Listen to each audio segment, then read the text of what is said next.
everybody's sitting around each other and they're all talking about this witch in their town. They're kind of disrespecting her and like talking bad about her. And even I was like, as a kid, I remember having this feeling. I was like, I bet you this witch is sitting amongst us. This witch is right here with us right now. I just had that feeling. And my grandma's neighbor was talking the most reckless about this witch. So everybody goes home, goes to bed. The next day when we wake up, my grandma's neighbor, she had birds in her backyard in these cages. They were all dead. And automatically, I just knew it was because she was talking about that witch.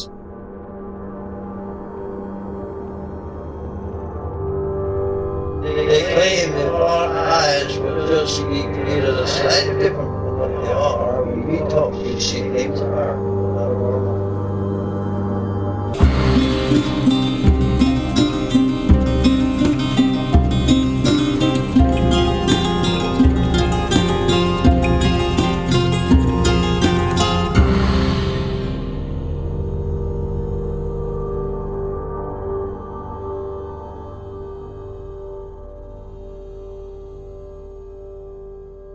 Welcome to Strange Familiars. How are you doing, Allison? Doing well. Sunny out. It's too hot. It's too hot. Yep. Too hot and humid. We need a break from this. Just like one temperate week. I'm not talking 60 degrees. I'm just talking like temperate. I am not a fan of the summer, as you often hear me say.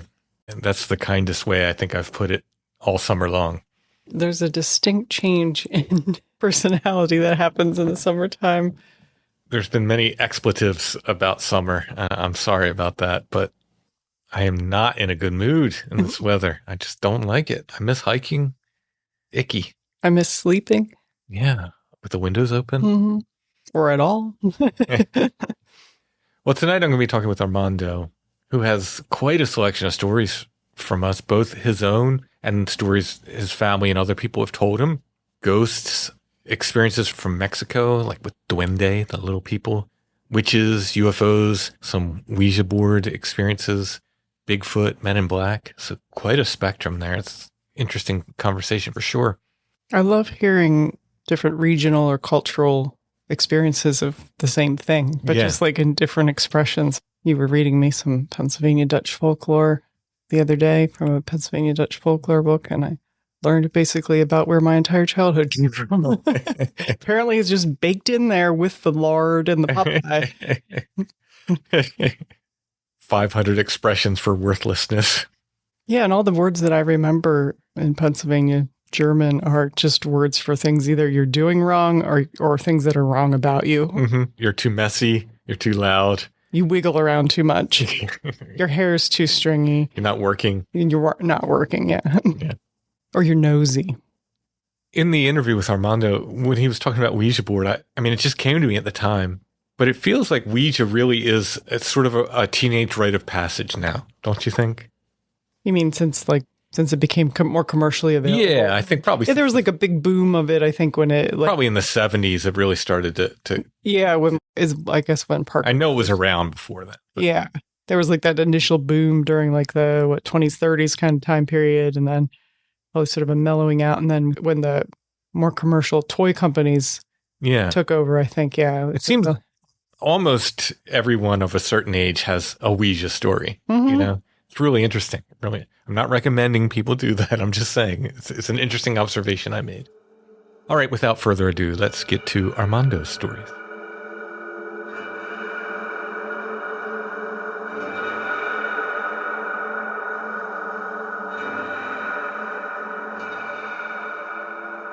I'd like to welcome Armando to Strange Familiars. How you doing? I'm good. It sounds like you got a few experiences to share with us. If you can, tell us about when and where these started. You don't have to, give exact addresses or anybody's home address or anything, but just give people an idea where it took place. So, okay, I guess my beginning with all this is kind of a two-part story. Mm-hmm. So the very beginning is pretty much right after I was born. I was born in Kearney, Nebraska. I'm from Nebraska. That's where I spent most of my life at. Okay. Right after that, after I was born, maybe a few months after that, my parents moved to Marshalltown, Iowa. Mm-hmm. So that's kind of the beginning of it. Where they lived at was at a trailer park there. And I guess the trailer park that they lived at was built on top of, I don't know if it's an Indian burial ground or just an area where a lot of natives lived. So I guess to get right into it, though, with that, my mom, ever since I was growing up, my mom always told me stories about this place. And like the older I get, the more information I get out of her about it. A lot of stuff was like she would be in the kitchen doing dishes, and she'd hear someone in the other room like talking, like drinking. It sounded like they're drinking, playing cards and stuff like that. She'd go in there, there'd be no one in there. And my dad would never believe her because he was always working, so he'd never experienced most of this stuff, with the exception of a few things towards the end. She said that there was one time that she was doing dishes and she thought she heard my dad walk in like normal from coming off work, and she goes out there and there's no one out there. That was part of it. What it got more intense after that, though. My mom was being choked one time by something that she couldn't see. The only thing that was able to stop it was that she was fighting to be able to grab me and hold me, just because she was trying to protect me more than anything. And once she did touch me, it stopped. It completely stopped. Oh, that's interesting. Yeah. And like at this time, like I don't remember any of this at all, but I was like a few months old, So my mom and my dad lived there, but also my dad's brother, uncle, lived with them as well. And my mom and they're all similar ages, except my dad's brother was a couple years younger. But there was one time that they left and left me with my uncle to be babysat, and so he's babysitting me. In Spanish, we call them duendes, but in English, it'd be little people. Mm-hmm. And my mom comes home and he's all scratched up, and he's saying that he got a group of them, and what he was trying to do, he's trying to fight them off, and they reached to me like my mom was similar situation. He was trying to reach me. Well, he's fighting them, and then once he grabbed me, they disappeared pretty much. Wow. Okay. So have you ever gotten a chance to talk to him about this? Not my uncles. Unfortunately, growing up, we kind of separated and stuff, and I wasn't very close to that side of the family. So I'm getting all this information from my mom. Mm-hmm. And on top of that side of the family is super, super Catholic. So when they experience anything like that, it's kind of being in denial. Yeah. Yeah. So they don't like talking about it. And two, when it does get brought up, it's like, let's not talk about it type of thing, Yeah. Did they ever describe what the duende looked like? No, I was never told about what they looked like at all. That's fascinating, though. That's really interesting. And he said they stopped when he was able to get to you as well. Yeah. So what ended up happening too is that they all ended up having to sleep in the same bedroom, and literally everybody had a hand on me while they're sleeping. Wow. Yeah. In order to kind of keep these things away, and I don't know if it's like because of the baby, it's more like a purity thing, Yeah. Or this is me guessing, so I don't know. It could have been something along those lines, or I don't know, but every time they were holding me or kept a hand on me, nothing would happen at all. That's amazing. Yeah, I mean, first, gut instinct, who knows, but gut instinct would say, yeah, it's something to do with like the innocentness of a child like that. Yeah. Yep. If it's not, I'm going to need you to come out on investigations with me. Yeah. Oh, yeah. Yep. Things go crazy, I'll just grab hold. So from there, like, I guess my interest in like cryptozoology and UFOs began when like I was around 3 or 4. My mom always had a bunch of cool books, and I always remember like going through her books, like from like when I was that age at 3 or 4 all the way up to like middle school, high school, and stuff like that. She'd always have books like on like spells, incantations, books about aliens, just a bunch of cool stuff like that. But one of the main things I really remember is growing up, like I said, around the age of 3 or 4, she had this book, and it was almost like an encyclopedia. I wish I could remember the name of it. And I've actually came across it one time randomly at a daycare when I was a little bit older. So what was in the book, though, was like, I remember like the image of Patty from the Patterson and Gimlin film. There was like images of like the Loch Ness Monster, like the famous Loch Ness image that's out there. Mm-hmm. Like images about like the possibilities of dinosaurs still existing in the Amazon jungle. And then like an image of a UFO like streaking across the sky in New Mexico. And like ever since then, like all those things have been ingrained in my brain. So I just always been like interested in those type of things, watching movies about that, watching documentaries, just always my in the sky type of thing too. And so that probably started my interest with all that. Was this a single book or like a series? No, it was a single book. As far as I know, it's a single book. Okay. And I remember like the cover of the book was like a pastelish type color, like pinkish, bluish, and like yellowish in it. It had to be from prior to the 90s. I know that. Mm-hmm. I would be surprised if someone in the audience doesn't turn it up. I really hope so. Yeah. It's been like ever since I was a kid. I remember myself flipping through that book and looking through it, and I'm like, this is so cool. Somebody out there knows exactly what you're talking about, and they'll put it in the comments somewhere. I sure hope so. Yeah. Okay, so from there, obviously, that was around 3 or 4. Nothing really happened until like I was about 7. We moved back to Nebraska. Now at this point, my mom isn't with my dad anymore. She's with my stepdad at the time. We moved into this brown house, and there was a lot of activity in there, like ghost-wise or poltergeist, I guess. I don't know what I don't know what it was exactly, but like saying my mom was doing the dishes and she'd put everything in the plastic, like that's right next to the sink where you put your dishes into. Mm-hmm. And she'd come sit down and watch TV with us. And like 10, 15 minutes later, you just hear dishes falling out, like one by one, one by one, one by one.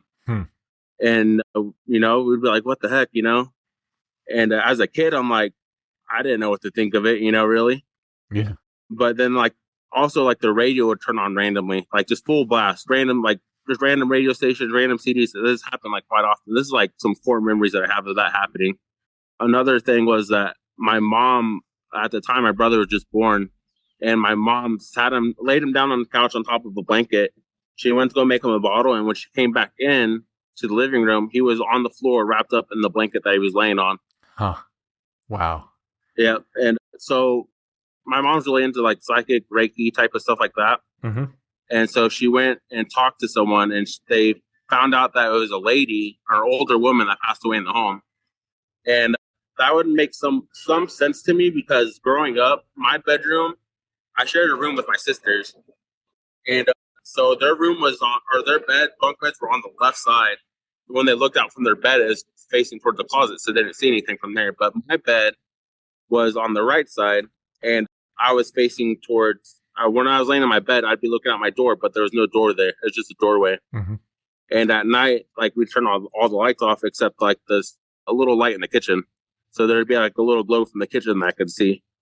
And like several times I would see like a shadow figure going across and nothing ever coming back. And that, to me, that was my sign to go to bed. So I'd honestly instantly go to bed because I was kind of scared. But everything, like at that point when I did see stuff like that, I was just so used to like the activity of like something happening that I never mentioned it to anybody. Yeah. I mean, as I've said before, you have to live, and not everybody can afford to move because something weird happens in their house, Yeah. And there was even a time where my grandma brought her boyfriend over at the time, and they were all sitting around the table, and her boyfriend was kind of, I guess trying to excuse my language. I'm not going to cuss or anything, but he was kind of a jerk sometimes. Mm-hmm. And the spirit must have sensed it because they're all sitting around the table, and he just broke his foot recently at that time. And all of a sudden, out of nowhere, he's like hopping up and down like someone stomped on his foot. He's like, someone just stomped on my foot. Is he like one of you guys? And everybody around the table was like, no. We just had a feeling it was that spirit. Mm-hmm. I even later on in life, I've had dreams of like being back in the house and like activity, like ghost activity happening. Like one time I was dreaming of it. I was in the house where there was a storm going on, and we're looking out the window at the storm. It's pretty dark out. And all of a sudden, all the windows started going up and down, up and down, up and down on their own. And there's another dream that I have that I remember being in the same home, and whatever the spirit was possessed me in my dream. Huh. Like I remember trying to like being inside my body. I don't know. It was weird. I think it's weird to think about, but it was like me being trapped inside of myself, like inside my mind or something. Mm-hmm. I'm trying to fight so hard, and all of a sudden I just wake up. Wow. How long after you moved were you having these dreams that place? That would have been probably maybe my teenage years. So maybe 5-6 years after. Interesting. So they left that much of an impression. Yeah. Yep. Yeah. Yep. Wow. I mean, not too much happened after that, but I guess the next thing that did happen to me was, this is more of like a divine intervention thing, I guess I would consider it. Mm-hmm. Or like a near-death experience, but not in like the technical sense of what people consider a near-death experience. But I was fishing with my stepdad, and we're along this river. And for people who want to look it up, it was either the Alda River or the Platte River. I can't remember exactly, but there are two pretty big rivers in my area. But I remember going fishing and stuff, and I have a fairly good memory, so a lot of this stuff sticks in my mind quite a bit. And so I remember I'm walking along the bank. I kept sticking my toe in the water. And I remember my mom specifically telling me not to do that because there's a lot of undercurrents, a lot of undertows, and people get sucked in sometimes. And so I was doing it. And then I stopped until my mom told me to stop. But my mom left and my stepdad went around to the other side of the bank. And there's like a bunch of trees and bushes in the way. So you wouldn't be able to see me from that other side. But I stayed on the other side where I originally was at. And of course, I went back to sticking my toe in the water and stuff. Well, at some point, I don't know how, but I stuck my foot in too far and it sucked me in. Mm. I just remember trying to swim up and I couldn't. It was pulling me down, keeping me where I was at. But by chance, my stepdad, for some reason, he had to come back around because he forgot a hook or something. And he's like, that's funny. He's not around. Like, I don't see Armando anywhere. And then he just seen like a little bubble come up in the water and he reached his hand down and just felt my hair and pulled me up. Wow. Yep. And I remembered like fighting for air, and it just by chance that he was there. He came back and got me out of there. If he got his hook or whatever it was that he was missing, I probably wouldn't be here telling you the story. Yeah. River currents are no joke. No, I learned that the hard way. Yeah. When my kids were younger, I took them tubing on a creek. My wife and I did. Yeah. And my daughter's tube got hung up and I had to try to, get out and get over and get her free from this like branch or whatever her tube was. And I got, I'm a pretty good swimmer. I'm not a pro swimmer or anything, but I'm not in any danger of drowning when I'm out there, but I got ripped right under and like had to really fight to get back up. And it sucks too because you start panicking as well, yeah. And that doesn't help at all. Yeah, yeah, and I had that extra like, I got to get to my daughter. Like she's stuck, she was like probably second grade or something at the time, first or second grade, and I like had to get to her, and here I'm being pulled under. It was a scary time. Then I have like another story kind of along the same lines. So. This is kind of going out of chronological order a little bit, but it's kind of along the same lines of it. But about 3 or 4 years ago, so like there's a few months that I was seeing a bunch of friends. They'd always like a lot, like every time I interacted with a friend, they're like, "Hey, be careful, be safe." And it started getting to the point that I was like, I even brought it up to other friends. I was like, "Why is everybody saying this to me?" Then a few months keep going by and people keep saying this to me and I keep bringing it up to everybody. I'm like, why is everybody saying this to me? I was like, I started to feel like the universe was trying to talk to me and I couldn't figure out what about though, Yeah. So this was like a week before Halloween. I went to a pumpkin patch. I stopped at a gas station. I paid for my water and I get my change back. And as the cashier was putting money in my hand, she just looked right at me and she's like, "Hey, be safe out there." I was like, what in the heck is going on? Well, a week later, I crashed my car. And I honestly feel like that's what it was. It was like the universe trying to talk to me. Yeah. And tell me to be careful. And it's crazy because it happened on Halloween. I went to a Halloween event. And before I left, even my mom was telling me like, hey, like I have a gut feeling. And she's a very, very intuitive person. She's very sensitive and stuff. And she just told me, she's like, it doesn't feel right. I'd rather you not go. And this was literally like the night of me leaving. And then like the day that it happened, I said to my sister, like after I got back and stuff, she's like, it's funny. I wish I would have talked to you about it, but I read your horoscope and it said that you're going to have to replace your whole vehicle. And it just blew my mind. I was like, it sucks that I wasn't able to figure out why or what was going to happen ahead of time. Yeah. I mean, that's kind of the way this stuff tends to work though. Like you get sort of warnings, but they're never exact. Yeah. There's something that people pick up on, I think, whether they know it or not. And that does come through sometimes, I think. Yeah, I agree. I almost drowned or whatever. That was about the age of 7. So after that, I was about to go on a Mexico trip with my stepdad's mom, which I just considered my grandma. Mm-hmm. But so in Mexican culture, they're fairly for the most part, they're fairly open about like little people or witches or like possession or like stuff like that. Like before I left, that's all I ever heard was stories about that. With like one of the first stories I heard was about my stepdad that he left where they're from in Mexico. It's like a really small ranch, small village type place. Mm-hmm. And so he went to like a local bar and he got fairly drunk. But on his way home, he ended up like taking a different route than what he would normally take, and so he didn't end up home that night or even that morning. And so my uncle and my grandma thought that was like really strange because he always ended up back home no matter what, you know. And so they sent his dad or my grandpa out and my uncle out to look for him. And when they did find him, he was tied down to the ground, surrounded by little people. Whoa. Yeah. Most people would think these stories are kind of crazy or not to be believed, but with my experiences in life, I truly believe this is a true thing. I mean, I've heard, like, not in person, but let's say, you know, I've read other accounts of that, you know, of people describing that with little people. Yeah. Yeah, they're very mischievous, or you know, they're not always up to good. Mm-hmm. Yeah, and they ran them off and got them untied and stuff, and got them back home. And he didn't remember anything. He was like out of it. Huh. It was almost like he was in a daze or like almost anesthetic. You know what I mean? Like not doing anything. Yeah. And so, mind you, I'm hearing all these stories before I go to Mexico, so I'm like a little bit scared. And sometimes they just tell these stories to scare you, though, in general, though, so you behave. And so I do go to Mexico. One of the first things I remember my grandma telling me, well, not the first thing, but just a story that she told me while we were walking somewhere. And it must have reminded her of this story because we were walking quite a ways. But we were walking and she told me a story of her daughter being possessed, like at the age of 3 or 4. She said that she walked into her daughter's room and she was talking in like a deep, deep voice. And she said almost demonic, you know, and that her head started twisting around. So it was almost the opposite direction. And she immediately picked her up and took her to like what you consider a medicine man. And he kept her there for almost a 24-hour period until she was back to normal. And that pretty much scared me out of my wits when I heard that. Yeah. How old were you at the time you were? Around the age of 7 or 8. Okay, so still around. Okay. Yep. Yeah. And so I have my own personal experiences while I was there.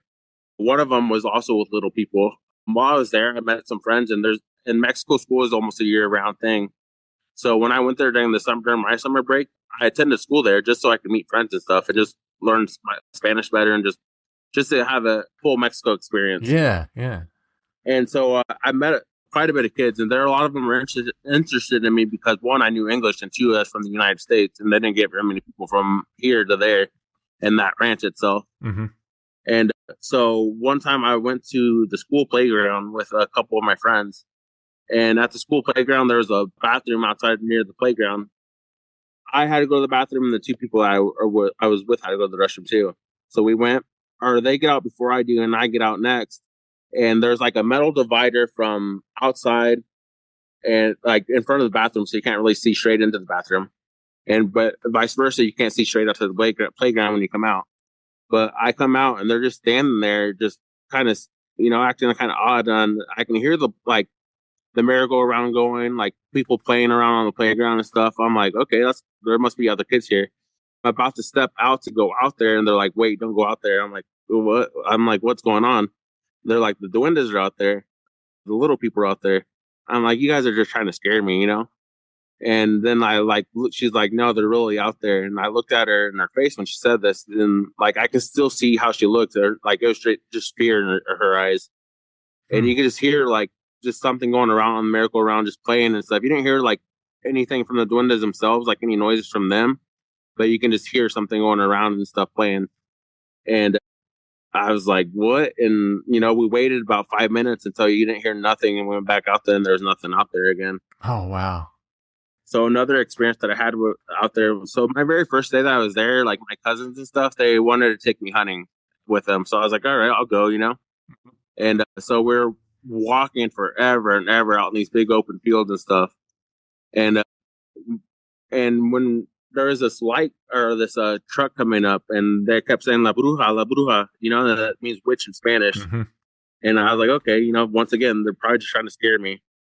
Well, later on, there was like a community event that they had. Like, I don't know if like the school there, like they had like some type of school event that they won or whatever. I don't know what it was exactly, but we came out together as a community and had like a big supper. And so I remember like everyone like sitting around each other and stuff. This was like later in my trip too, when I was there. So everybody's sitting around each other, and I don't know why, but it always comes like this type of stuff always comes up in conversation when people come together, like witches or like duendes or just stuff like that. Mm-hmm. So they're all like talking about this witch in their town. They're kind of disrespecting her and like talking bad about her. And even I was like, as a kid, I remember having this feeling. I was like, I bet you this witch is sitting amongst us. Like, I bet you this witch is right here with us right now. I just had that feeling.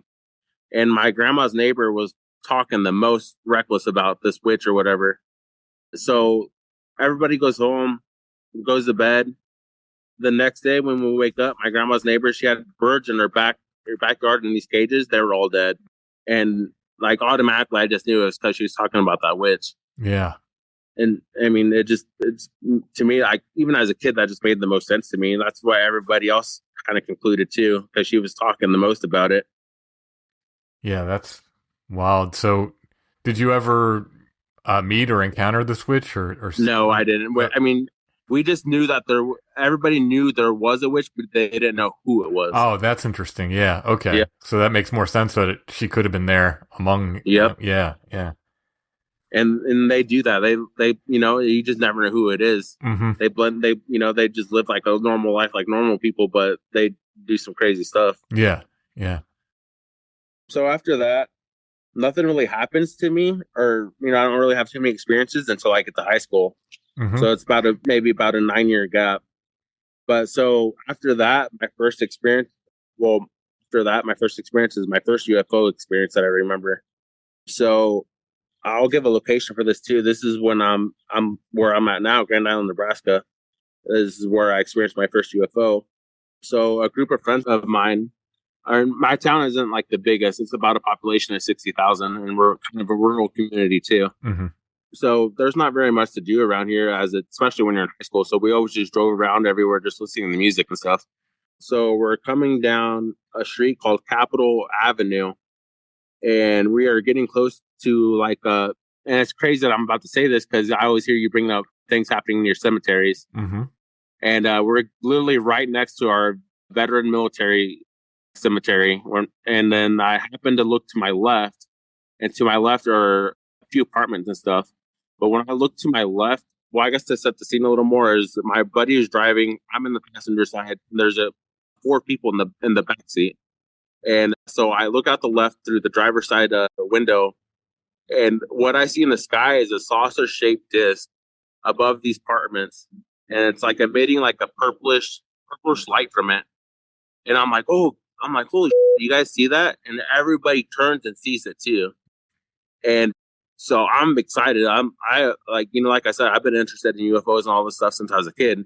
And on top of that, I'm always a sky watcher. Like ever since I was a kid, I'm constantly looking at the sky. Mm-hmm. So I just happened to look over there, and I'm like, holy crap, like that's a UFO.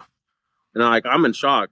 I'm like, I need to take a picture. So I go to grab my phone, which was sitting in my lap originally, and it's not there no more. It's on the ground. I'm like, oh no, what? I go reach it on the ground, look back up, and it's gone. Isn't that the way? Isn't that the way? Always. But yeah, every time I see these group of friends, every single, we're not as in touch anymore as we were. Mm-hmm. But even up to this point, like I'm 32 now, going on 33, and this happened when I was about 15 or 16. Like every time we see each other, that's the first thing we say, like, hey, do you remember seeing that UFO?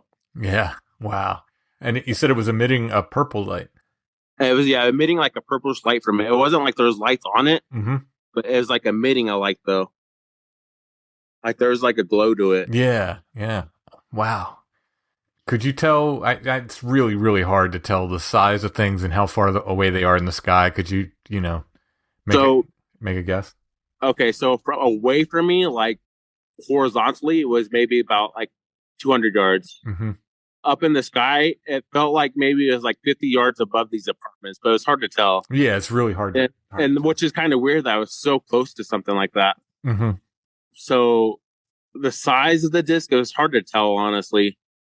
Like maybe like the size of a car, maybe. Okay. Yeah. Wow. And it's crazy because I guess I'm not. It's not skipping ahead really, but lately, like in the past few months, there's been like a couple UFO reports in my area too, on like we have a local crime report page on Facebook, and then like they'll post some of the things that are said on the police scanner. And there's been a couple of people reporting a UFO. Like there's been one that was reported maybe like 6 blocks away from my house. And the lady said it was right above the school, and it was the size of a school bus. And she saw it, and she tried to get a picture, and she Yeah. How do they know something about it? Doesn't like photos for some reason. They're intelligent. Yeah. Yep, they know what's going on. During around that same time, so I had a buddy that lived like 2 houses down from me, and he always told me that he always had like ghost activity in his house, and not that I didn't ever believe him, but every time I went over there, I never experienced anything. But that didn't mean that there was nothing going on. It just wasn't going on when I was there. Sure. So he was moving out with his family and stuff, and we'd always just hang out. Like the place is pretty empty and stuff. We'd just be hanging out there. It was just, at that time it was just a spot to hang out. But we're in his basement, and so this is like the start of how I experienced anything there. But we're in his basement. He had like a dresser drawer pulled out, standing up on end. It just, just randomly having stuff anywhere because they're moving out. And I sat my glass of water on there, and we're just chilling and talking for a bit. And for some reason, we both looked at my glass at the same time, and it like tipped over on its own, like someone knocked it over, though, And I'm like, okay, that's kind of weird. And then like right away, I didn't think of it like as like a ghost thing or anything, but I just felt like it was weird that we both happened to look at it at the same time, and it just tipped. And so but maybe like 5 minutes after that happened, all of a sudden you hear upstairs is someone walking back and forth, back and forth, back and forth. I'm like, is anybody here? He's like, dude, it's just me and you. I'm like, I'm telling you, there's stuff in my house going on, I was like, let's go up there and see real quick. Go up there, there's nobody up there. I'm like, okay, that's interesting. So that happens. And then like around the same time as when the Paranormal Activities movie came out, a group of friends and we went to go see it. And to me, I was like, that was corny. And I was like, if you guys want to experience the real Paranormal Activity, I know where we can go. So I was like, I took them to my buddy's house. And so we go downstairs, we're hanging out down there for a little bit. And just right on cue, we're all just chilling there. And I got quiet for a second. And then all of a sudden you hear someone walking back and forth, back and forth. I was like, hey, let's go up there. I bet you there's nobody up there. And we go up there, and there's no one up there. Wow. And yep. And so there's an attic part of that house too. So we went up there. And so when you get up to the attic, to the main floor of it, to the right, there's a storage room. To the left, there's like a little smaller room where you kind of had to duck yourself into to get into. And straight ahead was kind of like an open floor. So we all get into to the left, to the room where you had to kind of crawl into. And we're sitting there. And when I got into where I was sitting, we were sitting there for a few minutes, and like out of nowhere, I felt like a pressure sitting, like almost like something was sitting on me too. I'm like, that's kind of weird. And I kind of told everybody, and they're like, okay, whatever, And then we sat there for another couple of minutes. In that main floor where you walk straight ahead, there's like toys in there, and there's a toy, like an xylophone toy, where you had a little mallet with it. And we're just chilling, and no one's over there, but you hear the xylophone start playing, and everybody booked it from there. I guess so, yeah. That was a pretty crazy moment for them. Another thing, I had another couple buddies that came over there before too, and neither of them believed anything about ghosts, but my one buddy that was there, he was the one with me who saw the UFO. So I was like, okay, if you guys don't believe anything, let's see if we can make something happen. So I was like, everybody put your hands up so we know no one's doing anything. And I was like, okay, if there's anything in this room, please show us that you're here, or show us, do something. And about 30 seconds goes by, and a toy goes flying across the room. Oh. Yeah. After that, they're believers for sure. Yeah.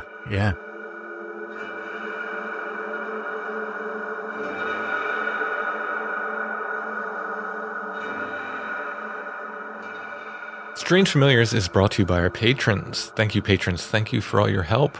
We could not make Strange Familiars without you. If you like Strange Familiars and you'd like to help us make the show and to get extra content besides, you can become a patron at Patreon. Go to patreon.com/strangefamiliars for details. All of our patrons get commercial-free versions of the weekly shows, plus extra episodes. We do at least one full extra episode for our patrons every month. Sometimes we do more. Our Patreon patrons also get to participate in an ongoing paranormal experiment, which has begun, and we're getting some really interesting things. We just had another in the series of the experiments that we're doing and had some really, really interesting stuff last weekend. It's not too late to take part in that. You can join in at any time on the experiment. The information's on Patreon. Again, patreon.com/strange familiars for more. There's also an option via Apple Podcasts, and our Apple Podcasts patrons get the commercial-free shows weekly and the extra shows monthly as well. And soon we will be adding YouTube memberships, and our YouTube members will get the extra episodes every month as well. And once again, thanks to all of our patrons, no matter where they're signed up.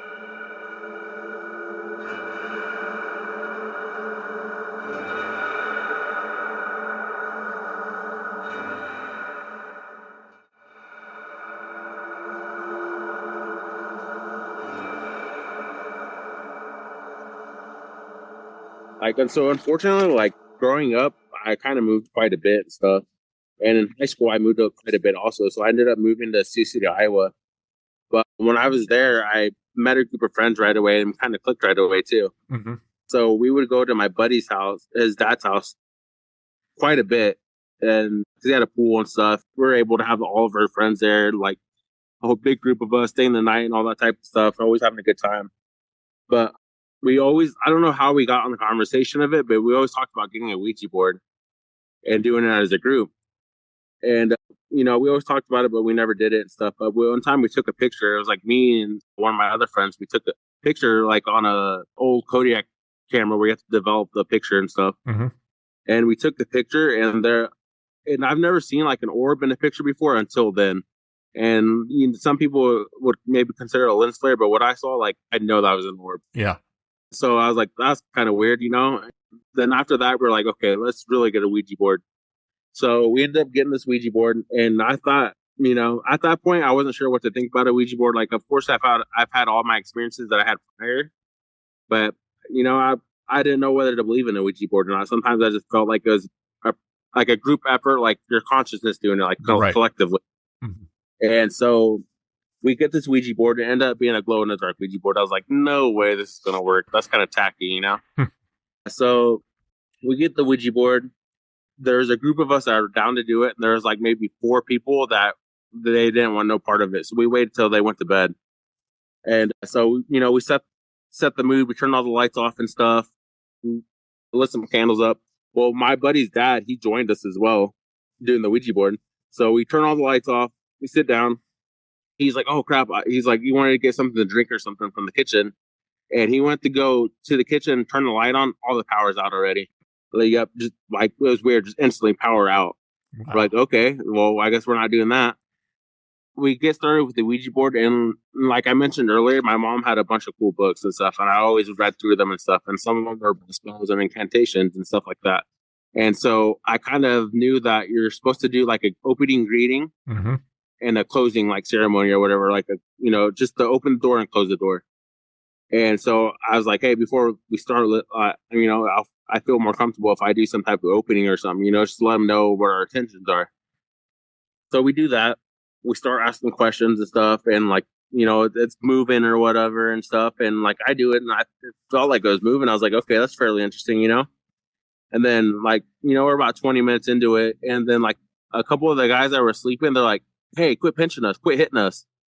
And, we all look over there. We're like, that's not any of us, Mm-hmm. We're all sitting over here. So everybody at the table kind of gets creeped out, and everybody literally scoots towards me, like towards the side I'm sitting. And so it leaves one side of the table completely open. We're asking questions. All of a sudden, that side of the table that's open, and it starts lifting up and it drops down. And then we keep, you'd think we'd stop after that, but we didn't. We kept asking more questions, and like those guys that are sleeping there, again, they're like, hey, for real, like quit hitting us. We're not, you're waking us up. Wow. And like, I was like, that's not us at all, And so we ended up moving to the ground and doing the Ouija board on the ground. So when we moved to the ground, I was the first one down, and this other kid was right after me. as soon as I sat down and he sat down, I literally felt like the coldest thing walked by me. Like instantly, like it gave you shivers. Like it felt like walking into like a big freezer, but it felt like that type of cold air going right by you. Mm-hmm. I was like, that's interesting. And I looked at him and he's like, did you feel that? And I was like, yeah, I felt that. So we're on the ground, we're asking more questions, and you'd think we had to stop by this point, but we were young and dumb. And so earlier that day, I don't know if you remember the game called Rock Band. It's kind of similar to Guitar Hero, but it had like a drum set and like a little fake guitar and stuff. Yeah, and you play on that. Yep. And okay, so we had the drumstick earlier, and for some reason, one of my buddies just like after we were done playing, he threw it down the hallway. And so we're sitting there asking questions, and all of a sudden, that drumstick comes flying back towards us. Oh wow! Like something threw it at us. Wow! And did it hit anybody or just? No, it didn't. It flew past all of us. Wow. Yep. But after that was when we knew it was time to close it up. Wow. Yeah, that's pretty intense. After that, like maybe a few weeks go by, and I don't know, I was just being dumb again. But I kind of knew that you could make your own Ouija board because I was kind of doing some research. Mm-hmm. And so my friend at the time, I was at her place, and I was like, let's make a Ouija board. And I don't know why I wanted to do that, but I did. And we did it, and we started asking questions, and out of nowhere, like at this point, it was just me and her in the house. Nobody else was in there. We made sure all the TVs were off, any radio stereo was off, and we started hearing the baby crying. Yeah, after that, we're like, that's a no go, no more. Let's not do that anymore. Yeah. So after Ouija is very interesting, and it's I feel like it's almost a rite of passage, for teenagers. But yep. No, a lot of that I feel like has to do with intention too. Yeah. Like I'm a big person on it. Like now, especially now, I'm a big person on intention. Mm-hmm. And I feel like that's with the Ouija board, it's that's what it is. It's your intention. Yeah, and I mean, I've had people who are like, I won't even have one in my house. And it's like the board themselves. Like, come on, it's just a board. There's nothing evil about that. If there's any danger in them, it's not knowing, what you're communicating with. Yeah, I think. You can do this stuff without a Ouija board. You can, call on something without it too. Yeah. What's the difference between using that and a pendulum or any of these other, methods? I've even seen someone do like, what is it, like automatic writing or whatever it is, where they channel spirits and write whatever they say. And honestly, I didn't believe it until I seen it in person, and I was like, okay, this person is for real. It's crazy to see, isn't it? Yep, it is. They start writing fast, and it doesn't look anything like their normal handwriting. It's wild. Yep. Yeah. Exactly. Yeah. So after that, I didn't really have anything happen for a while. I guess it had been maybe like 6 years later that I had something happen. At this time, I was dating this girl, and we had an apartment together. And this apartment that we lived in was formerly a middle school and a high school. And prior to us living there, I've always heard stories about people having experiences there. Mm-hmm. So when we moved in there, I was like, okay, that, whatever. It'd be kind of cool if something did happen or not, And nothing really happened except this one thing, though. So I was cooking I think it was lunch. And so I was cooking lunch. I was facing one direction. My girlfriend at the time, she was facing towards the window, the opposite direction, tending to her plants. And we're just talking to each other. And it was kind of similar to like when me and my buddy looked at the cup at the same time. But we both just for some reason turned around to look at each other at the same exact time to say something. But when we turned around, my shoe was kind of chilling in the living room, and it was spinning on its own in a circle. Yeah, and we just looked at each other and we're like, she's never had any type of experience like that. And she was like, she's turned back around and started tending back to her plants. She didn't really want to talk about it, I guess. Yeah. Some people, that's the way they deal with it. Like, nope. After that, it was a while again until I had anything. But like these next ones are like probably some of my crazier stuff that I've ever experienced. Okay. So this next one that happened in Grand Island as well, where I live at currently. So I was at my buddy's house, and this is when the show Squid Game first came out. Okay. So we were watching anime for quite a bit, and the new Squid Game episode was out. I'm not really interested in the show, so I wasn't trying to watch it really. So I was kind of zoned out, staring at this wall for a little bit. They're all watching the show and stuff, but and I'm zoned out looking at this wall, and all of a sudden a bat's flying around the living room. So when, if something like that happens, everybody's like freaking out, screaming, trying to get rid of the bat and stuff. And so we're all yelling and hooting and stuff, trying to get the bat out. And my buddy grabs a jacket and knocks the bat down. Well, after we all settled down, like it processed in my brain, like what I saw. I literally saw the bat come through the wall. And I would have thought I was crazy. And I'm the type of person that will bring this stuff up. I don't care if people think I am crazy or not. Like, I'm always willing to talk about this. I'm not going to think you're crazy. And if you think I'm crazy with my stuff, or anyone, it doesn't bother me. Right. So I brought it up to my friends. I was like, I swear I've seen that bat through the wall. The two other friends were like, okay, that's kind of weird. But my buddy that was sitting right next to me, he's like, dude, I can't believe you just said that, because that's what I saw too. Really? And yep.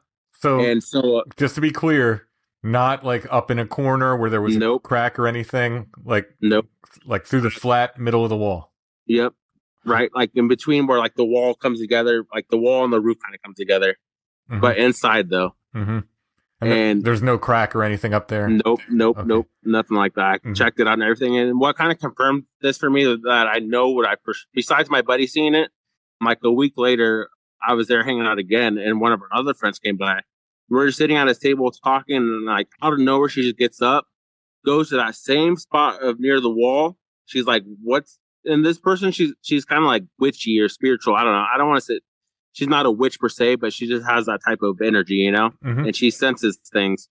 And she's like, "What's weird about this area right here?" And she's pointing exactly where the bat came through. Wow. And I was like, well, funny that you bring it up. Me and my buddy just look at each other. We're like, what is going on, And it's like, funny that you bring it up. And I told her the whole story. She was like, yep, that explains it. Wow. So knocks the bat down with his jacket. Did you end up taking it outside, or? Yeah, I mean, it was a real bat, or you know what I mean. It wasn't like, like it was physical, like right. I don't know how to explain it. Like, it was just weird. Right. No, that's an odd one. Having lived with bats, they're fine outside, but I'd rather not be inside with them. Nope. Don't want to live with them. Nope, definitely not. Yeah. After that. So this is another UFO sighting that I had, and this took place in Lincoln, Nebraska, which that's our capital city, and it's about like an hour and a half away from where I'm at. And I was going to a music event at a place called the Royal Grove, and I was with 3 friends, and one of my friends is the same friend that saw the bat with me that came through the wall.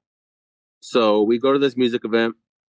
We're like the very first ones there, so we're just hanging out and stuff, and it was kind of boring at first. Nothing was going on, so we left for a little bit and went to our hotel room, and then we came back after that.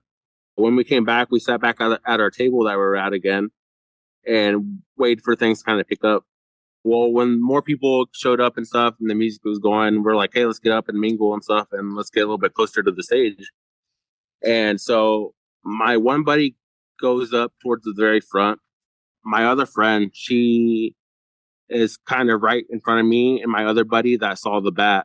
So me and my buddy that saw the bat, we're kind of behind her.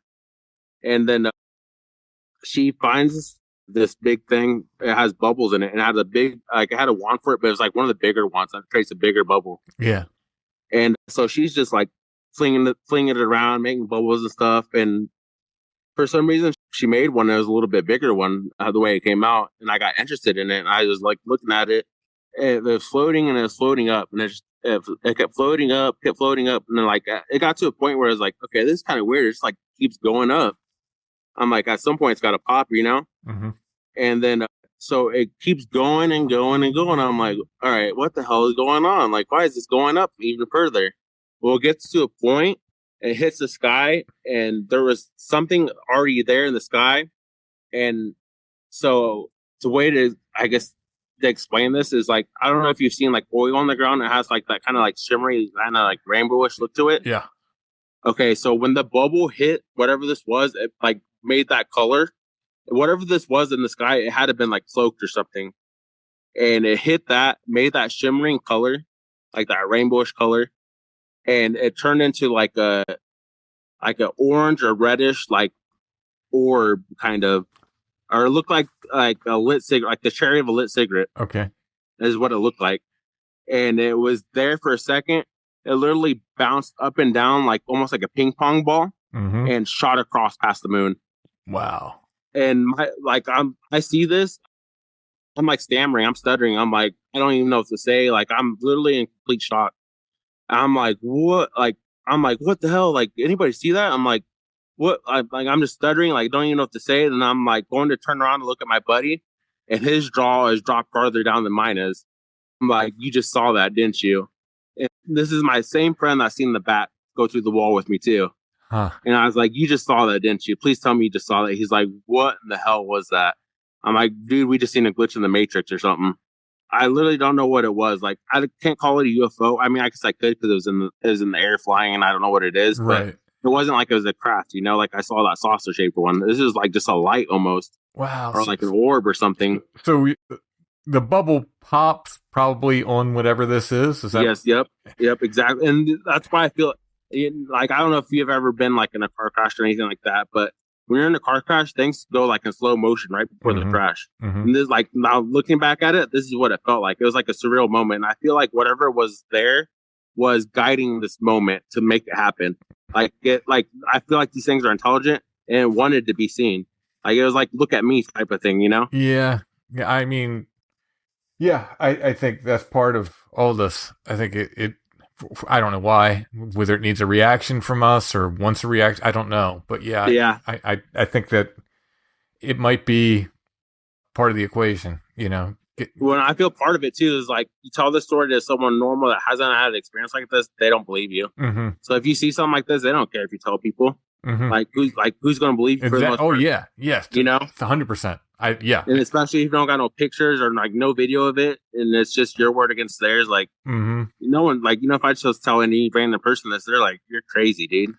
So the bubble hits this thing, you just see sort of that like oil streak kind of thing. Yeah, it was like I have a better way to explain it. I don't know if you've ever seen like on PBS there used to be a show called Dragon Tales, and I mean, if you ever get a chance to look it up, there's like this little rock that they hold and or the stone, and they like the brother and sisters hold it together, and they say this, I wish I or whatever, and they go to this dragon land. Well, whatever that thing is they're holding, if you ever get a chance to look it up, it's exactly like that.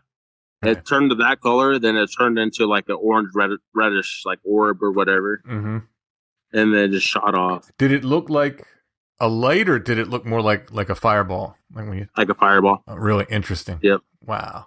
And the thing is, I just listened to a podcast recently. So it's called Matt Bell Limitless, and they described the same thing when they're describing the Tic Tac UFO.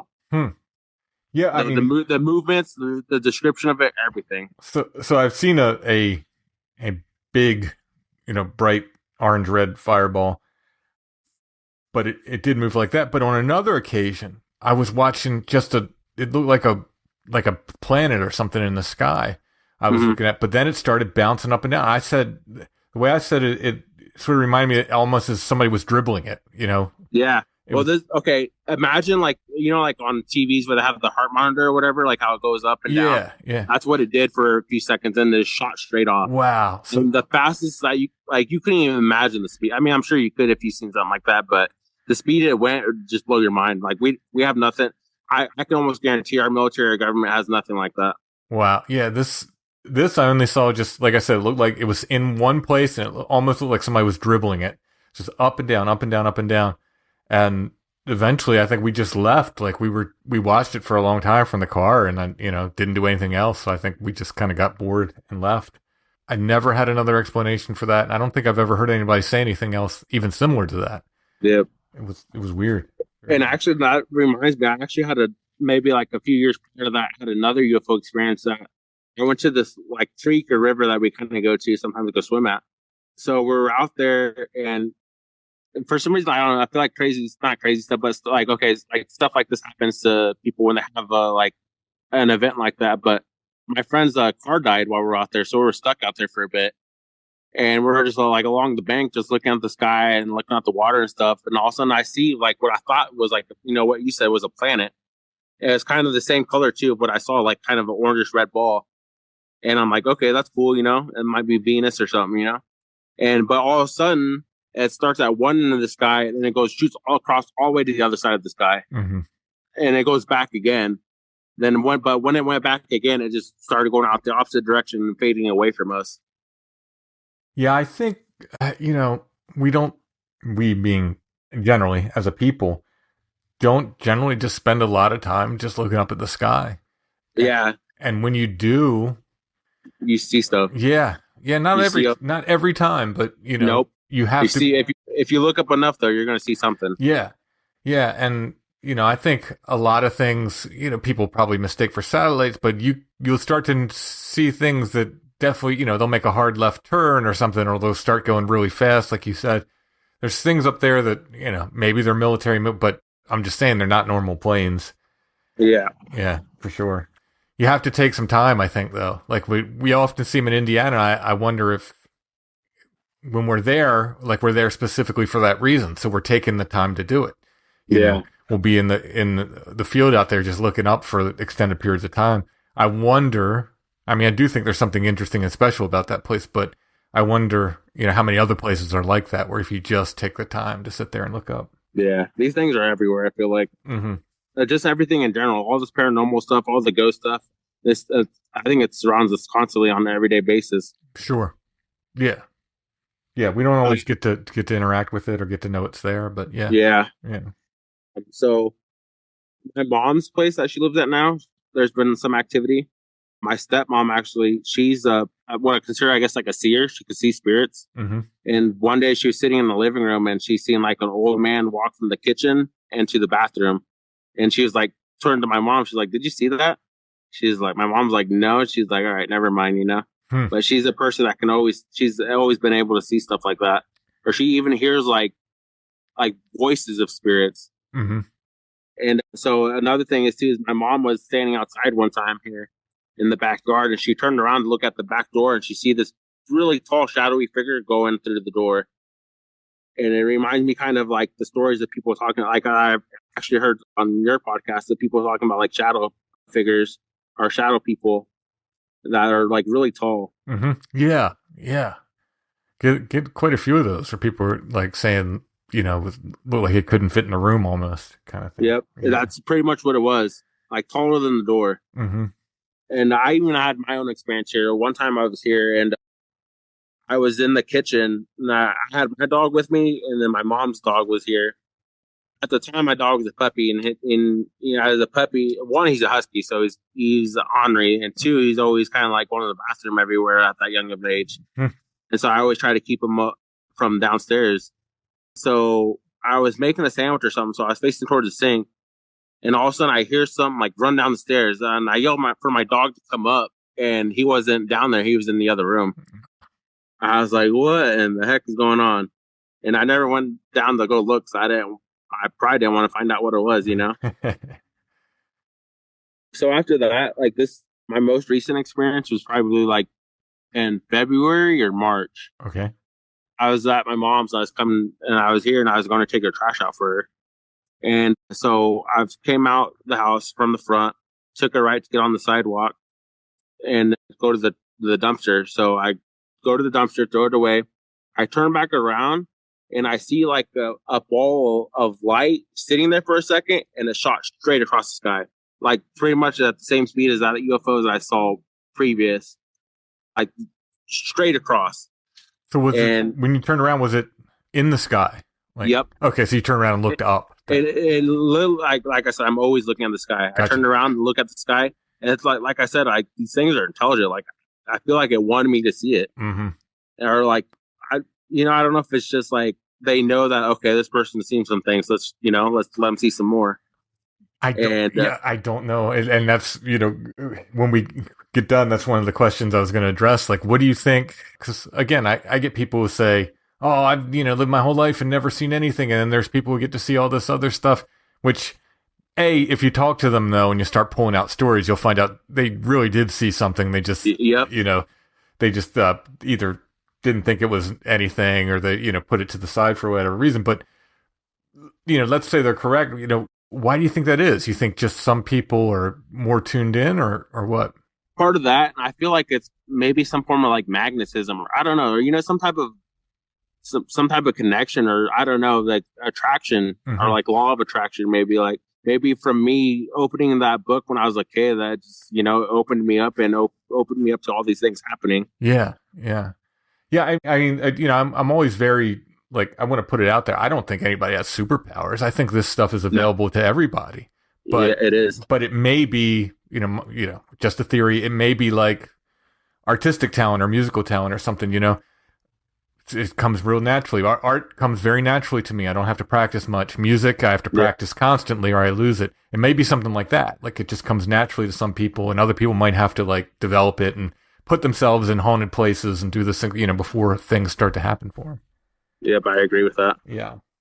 Okay, so like how I mentioned, my mom actually seen a UFO in the same area where right by her house.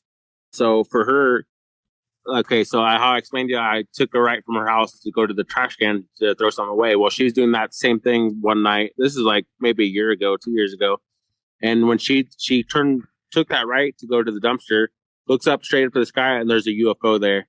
And I wish I should have asked her more about the description of it before I came on the interview. But I remember her telling me it was like a bluish light emitting from it. And there was like an old story from Ashland, Nebraska of a sheriff seeing a UFO. I'll have to look back of it, but the way he described it is the way my mom says it looked like. And she was in the same area you were when you Yep, saw. literally. Yep, same area. That's interesting. Yeah. Sometimes I feel like my town's like a Stranger Thing episode. Well, I mean, that's the thing too. I think, some places maybe it's easier, to experience this stuff. But again, I think it's everywhere. But, but I do think there are places that, I don't know, people say the veil is thin or whatever. That almost seems kind of cheesy to me, but there are some places that are a little more active for whatever Yeah, reason. very. Yeah. So after that, I don't really have any more of my own stories, but I do have a few other stories of some other people having experiences that are pretty crazy too. Sure. Yeah. Bring them. So I'll go with the first one I've listed here. So my mom and I worked together at this meat plant for a while. We had the same job. It was during COVID, so we're like the COVID sanitation crew. So pretty much all we had to do was just tell people to wear their mask, Gotcha. And and we also had to clean a bunch of stuff. So my mom was in this area, and these guys there is a group of Cuban guys, and they're talking in Spanish. So what they were talking about is that they were hanging out at this guy's house. This is in the town that I live in too. But these group of guys were hanging out at their buddy's house. The guy that's telling the story, they're all hanging out together or whatever. Well, the guy that's telling the story, it's his house that they're at. So they're all hanging out. It's pretty late. They're drinking some beers. Like I said, I live in a rural area. It's kind of rural outside around us. So the area where he lived at on the outside of town, it gets fairly rural. Mm-hmm. So he sees this craft land in the field. And he says there's these three beings that come out of the craft. And they're like, what is going on? They'd never experienced anything like that. And so they see that. They're still sitting on the porch. And the neighbor's truck starts driving on its own. Like they could see there's no one in it. It's just driving itself. Oh, wow. So he says the next thing that comes is this old like car from like the 50s or 60s pulls up, and these three guys come out of it wearing literally like your typical Men in Black suits. Oh, wow. Yeah. And after that, he says he doesn't really remember anything. Nothing, he doesn't remember. Like he just remembers being on the porch and nothing being there anymore. What? Yep. Oh, yeah. Wow. That's interesting. Very. On top of that, like someone, I don't know, like especially someone, I don't know, for like Latin culture and stuff like that, they don't make stuff up like that, Like that's kind of a far-fetched story, especially to make up in Spanish. Mm-hmm. Did you stop and talk to him or? Okay, so it's kind of crazy. Like people always like trauma dump or like tell like paranormal stories to me randomly, mm-hmm. and it's the same thing with my mom. So this happened to my mom. The story was told to her. Okay. So the next story, this is another story told to my mom. This is another coworker that she had at a different place that she worked. But this is a Bigfoot story. So there's a highway here called Highway 2 or Highway 6. I can't exactly remember. But this lady, and the reason why this lady told my mom is, like I said, like we always get like people that trauma dump or like just tell stories to us randomly. Mm-hmm. And she's like, Lori, she's like, I'm telling you this because I feel like you would believe me, and I feel like you wouldn't think I'm crazy. This lady was like super Christian. She, she's like, I'd never believed any of this stuff until it happened to me. But so they worked overnight. So when they left work, it'd be early morning. So it'd be fairly bright out. After looking up about this highway, I used to drive down this highway quite a bit. I've never had any experiences or anything like that. But after looking it up, there's like people that have a lot of Bigfoot and UFO stories from that area. Yeah. And, most people don't think of Nebraska as like an area for Bigfoot or anything like that. So she's driving and she sees something in the road, like further up. And it's like a dark mass on the road. And at first she thinks it's a dog from the distance that she's at. And she gets a little bit closer and she's like, oh, that's fairly big. It's got to be a cow, which around here, it wouldn't be unusual for a cow just to be roaming around somewhere randomly sometimes. Yeah. And she gets even closer and she's like, this thing gets up on two legs and walks away. And it's big and hairy. And she's like, it's about 7 feet tall. And it just crosses up into the hill and just goes away. Wow. And my mom's like, oh, that's a Bigfoot. Yeah. Yeah. And it's crazy because that same area, there's a big like black cutout of a Bigfoot. Yeah, those started popping up around here too, in areas where there's been Bigfoot sightings. Yeah, and I feel like people buy those sometimes, like because they might have seen something. They're like, okay, this is kind of cool. I want to put something up in honor of it, I guess, or remembrance. Yeah, or I don't know, or if there's just like a vibe or something they're picking up on. There's one in particular I'm thinking of. It's in an area where there's been quite a few sightings, and they put it kind of in the brush. So if you go at night and you don't know it's there, and you drive by, it's like, whoa, Yeah, it'll catch you off guard. Yeah, yeah. So after that, okay, so I met this guy one time, and like I said, like people just tell me stories all the time. And this is one of the ones that stuck out the most to me of all the stories that people have told me. So in Mexico, sometimes someone like sometimes it's usually a witch or someone, sometimes they'll gift you something or like gift you a doll. And you have to keep it, and you have to give it like an offering every night, whether it's like tobacco, alcohol, or food or something, Mm-hmm. And sometimes if you don't, bad things happen. So this guy, the town that he was from in Mexico, this lady was making dolls for people, but she'd make them out of bones from dead people, and then she'd make the dolls look like the person she's giving it to. Wow. So this lady made a doll for his brother, and the doll looked like his brother too. But it was a little doll. And so, like I said, you're supposed to give it an offering every night, kind of like feeding the spirits or whatever, Mm-hmm. And so they moved from Mexico to California. And like during the move and stuff, they kind of forgot about, like they had the doll propped up on the table and stuff, but they kind of forgot to give it its offerings every once in a while. And it got to a point where they kind of like forgot like for a few weeks and stuff. Well, he said that it was his brother living there, his brother's wife, and like 2 kids. He was sleeping before he had to go to work, and all of a sudden while he was like laying in bed, he felt something like fall into the bed and like was just sitting on the bed and stuff. And he's like didn't look at it. He had his eyes closed, so he thought it was one of the kids. He's like, hey, get out of here, I'm trying to sleep, And he still felt it there. He like opened his eyes and it was the doll sitting there. Oh. And when the doll, when he looked at the doll, it got up and ran off and went back to the spot it was sitting at. Wow.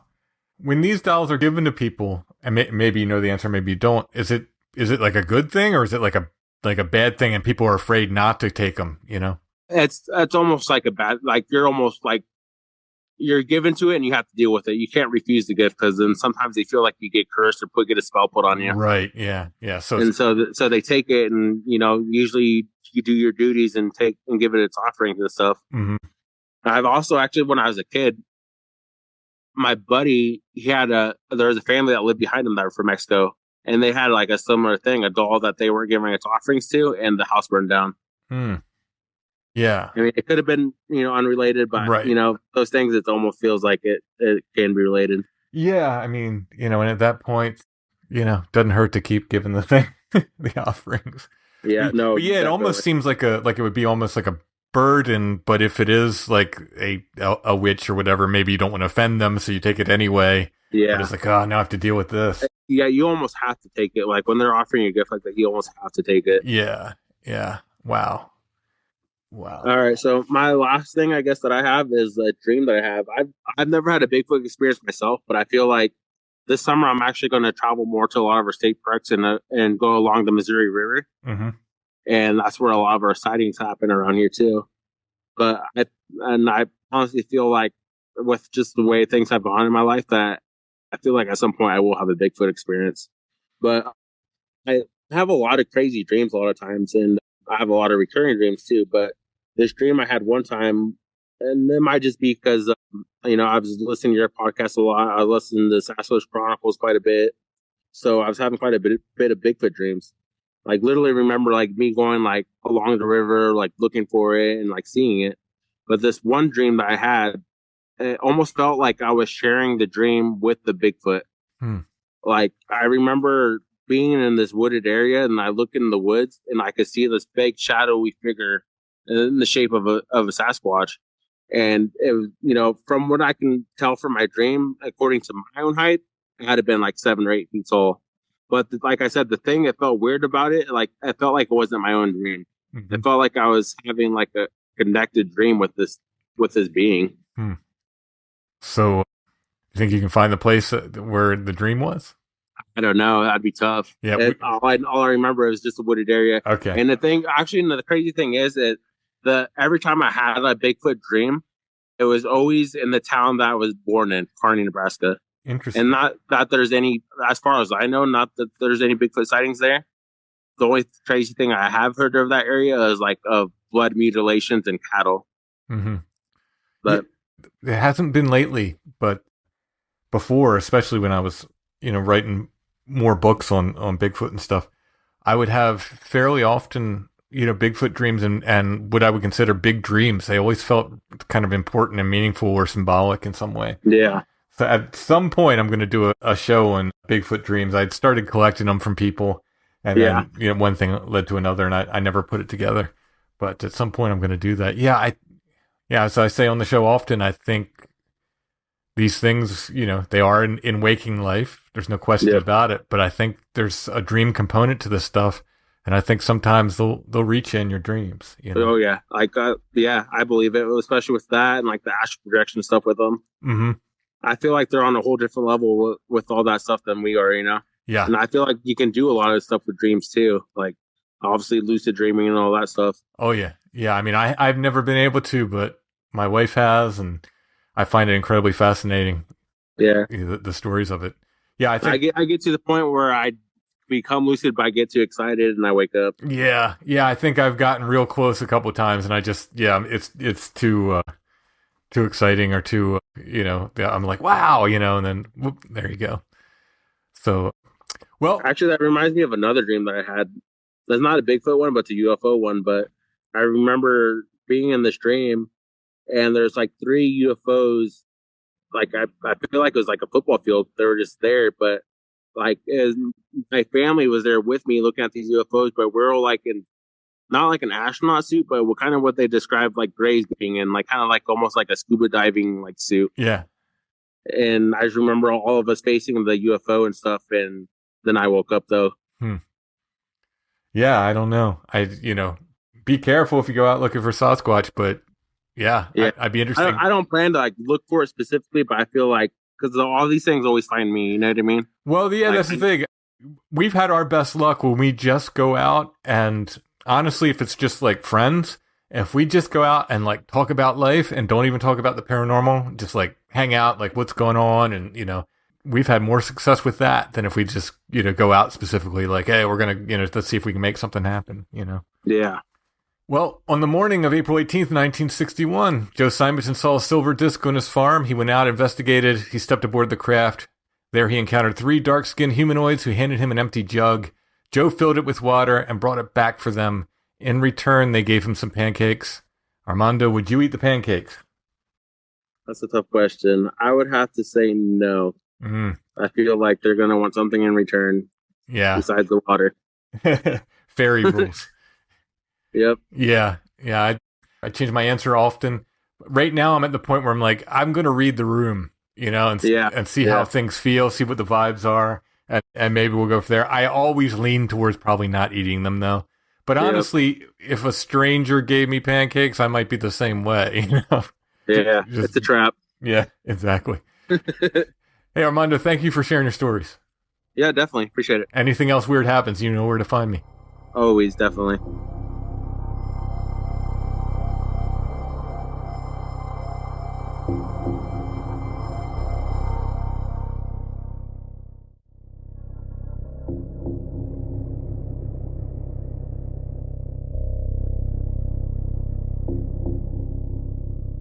You brought magic to the show, Allison. And also this little book. Oh, no, this is... It's a big little book. Yeah. It's Houdini's Big Little Book of Magic. He didn't actually own it, I don't think. I don't think this was his copy. Easy for everyone. Magic Tricks by Houdini and Other Magicians. It's a neat little book, though. And it's nearly 100 years old, right? Didn't you say that copyright? Copyright 1927 by Beatrice Houdini. Oh, Beth. Executrix of the estate of Harry Houdini. That's his wife, yeah. So you said, like you said, this must have been published not too long after his death. Mm-hmm. So it's filled with magic tricks, and it has illustrations teaching you how to do it. Mm-hmm. We've had some of these big little books before. They are very, very neat. This one is especially neat. So we got some Houdini this week. Yeah, have we talked about that before? About like the regional ties of Houdini to this area? Did we ever do an episode about that? It's kind of... I feel like we touched upon it, but I don't know if we did a specific episode on that. Yeah, that I know there was a thing. We talked about Houdini a good bit in one episode, and I can't remember. We might have talked about it. Yeah, there's 500 episodes plus, you know. If we don't remember, I'm pretty sure no one else remembers either. This is like 544, I think. Like, there's a lot of episodes, so. Well, anyway, if you're local, somebody will remember. We have people with a great memories of what, you know, like I often go to Discord when people ask me, hey, remember this interview? And I do, but I don't always remember like when it was, it or anything and or the specifics. And I usually go to Discord and people somebody remember really good. They'll point me right to it. But I love the fact that Houdini really kind of got his start in Lancaster County. So. Mm-hmm. Yeah. The Welch Brothers Circus, and he and his wife were performers in that. And the museum's up there in Scranton, right? Mm-hmm. So Houdini has a lot of sort of regional ties. I've been to Scranton, I don't know how many times since the start of the podcast. It might be in double digits at this point. And every time you ask me, did you go to the Houdini Museum? No. Yeah. I should, though. If I would go along, I'd be going to the Houdini Museum. Well, let's go. We can go up to the Houdini Museum one time. So this will be our curiosity of the week. I'll put an image of this in the show notes. If you click on that, it'll take you to our Etsy shop where you can purchase that and other curiosities of the week, those that are left. Get it before it disappears. While you're on Etsy, check out our other offerings: Strange Familiars, t-shirts, patches, stickers, and more. Artwork, prints, and originals, including the artwork for tonight's episode. It's already done, so we don't even have to say if I finished it. Copies of my books are there. If you get them from us on Etsy, they do come signed. Allison has some photos and other bits of ephemera up there and more. Check it out. Our Etsy shop name is Lost Grave, but if you go to Etsy and you type Strange Familiars in the search, you should see our stuff come up, and by clicking on that, you can get to our shop that way. There's also links in the show notes to every episode and at strangefamiliars.com. That'll take you right to our Etsy shop, and as we often say, shopping at Etsy is another way to support Strange Familiars. Speaking of which, I want to thank everybody, once again, who has donated to the GoFundMe. Massive help. Thank you so much. It's still up. The link's still in the show notes. Like I said, we did a post on strangefamiliars.com, Facebook, Instagram, all the places. If you can afford to donate, we would greatly appreciate it. If you can't, don't worry. It's just for extra tech. We got some other things coming up. We want to do live streams and things like that. And we need some cameras and a new laptop and things like that to do this stuff. But if we don't get it, if we don't get all this stuff, the show's going to go on no matter what. So that's why I want to make sure to say that, because I know times are uncertain. So it's only if you can afford to do it. Please do, but if not, don't worry about it. The show's not going anywhere. But thank you to everyone who has donated. What a massive help. We love you all. Thank you. All right. That's it for this week. We'll be back soon with more Strange Familiars.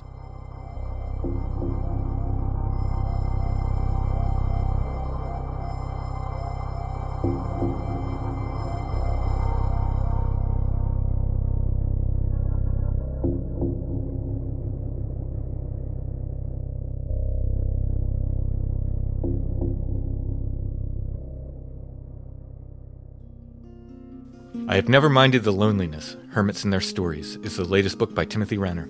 What compels a person to leave behind society, forsaking family, friends, and the comforts of modern life to live in solitude? The hermits of the 19th and early 20th centuries are as fascinating as they are mysterious. These enigmatic figures often became the focus of public interest, with newspaper stories turning them into local legends, folk heroes, and symbols of a life apart.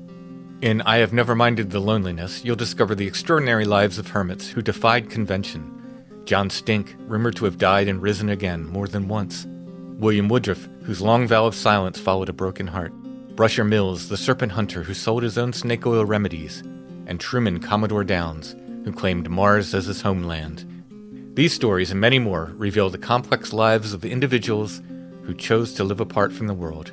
I Have Never Minded the Loneliness is available now at Amazon.com or wherever you buy books.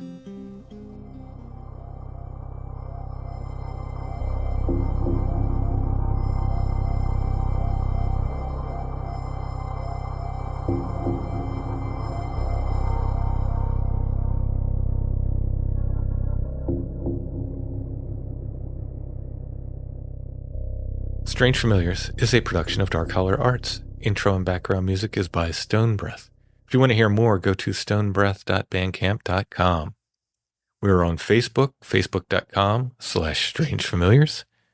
You can join the Strange Familiars Gathering group there. We're on Instagram, @strangefamiliars, one word, no underscore. Please follow us there. For Strange Familiars merch, go to strangefamiliars.com/merch. And strangefamiliars.com has links to everything we do, show notes, everything else, and it's open all the time.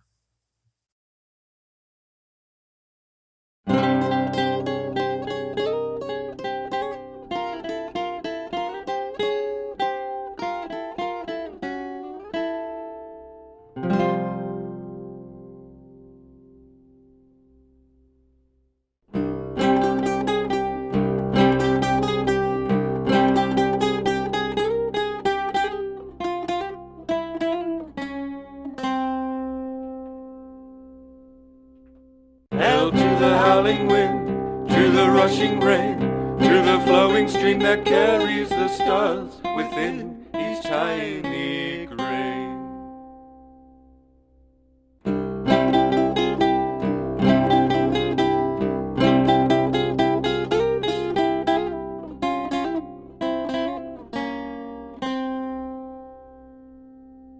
Held to the impure blood from the twisted roots, through the purest hearts that tasted the juice of Babel's forgotten fruit.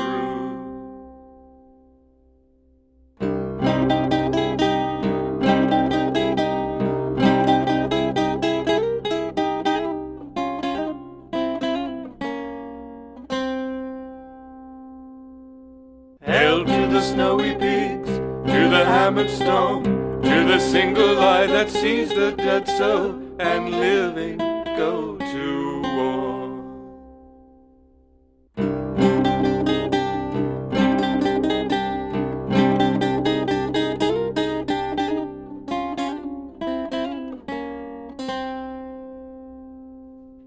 Held to the desert sun, to the swirling sand, to the lonely men who write divine words, all with a mortal hand.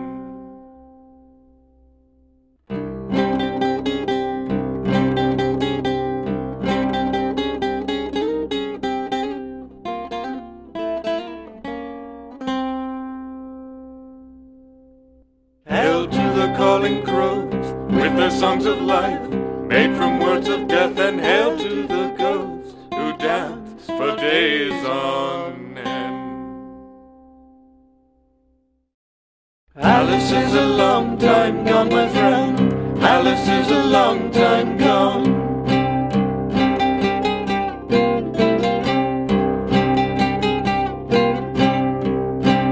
Oz is very far away, my friend. Alice is a long time gone.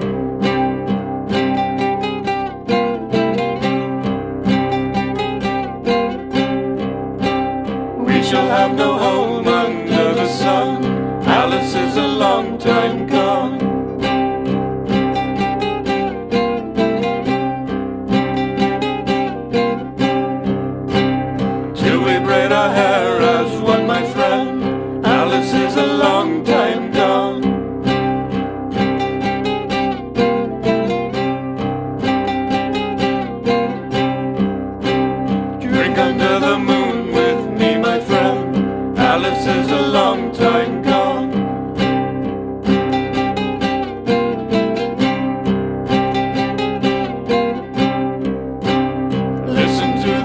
oh so far away.